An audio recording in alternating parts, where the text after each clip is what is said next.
আসসালামু আলাইকুম। মানুষকে চেনা যায় যখন মানুষ বিপদে পড়ে। আজ থেকে 5-6 বছর আগে আমার মার কথা খুব মনে পড়তেছে। আমার কাছে তখন 1000 টাকা ছিল না আমি আমার মাকে দেখতে যাব। আমার মা খুব অসুস্থ ছিল, যেহেতু ক্যান্সার হয়ে মারা গেছে, অনেক অসুস্থ ছিল। বলছিল দেখতে যাওয়ার জন্য, কিন্তু 1000 টাকা ছিল না দেখে যাইতে পারছিলাম না। আজ আমার ভাইয়ের বউ অনেক অসুস্থ, কিন্তু আজ টাকা আছে, কিন্তু আজ আমি নিজেই অসুস্থ, তাই যাইতে পারতেছি না। যাই হোক, মানুষের বিপদ আসলে মানুষকে চেনা যায়। আসলে তখন টাকা ছিল না। আমার মা বলছিল যে আমি মরলে বোধহয় তুই আর দেখতে পারবি না, আমার মরা মুখ মনে হয় তোর কপালে নাই। কথাটা কেমনে কেমনে জানি সত্যি হয়ে গেছিল।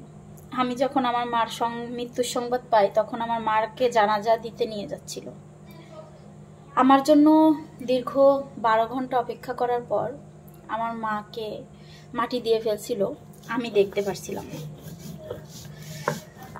আজ আমার ভাইয়ের বউ অসুস্থ থাকাতে কেন জানি না বুকের ভিতরটা শুধু কাঁপতেছে। মনে হচ্ছে আমি যে অসুস্থ বলে যাচ্ছি না, আল্লাহ না করুক যদি কিছু হয়ে যায়, আমি যত দূরে থাকি এখান থেকে যাইতে যাইতে আসলে একটা মরা লাশ রাখা সম্ভব না। যাই হোক, আল্লাহ আমার ভাই বউকে সুস্থ করে দিই। আমার বুকটা কেন জানি না শুধু শুধু কাঁপতেছে।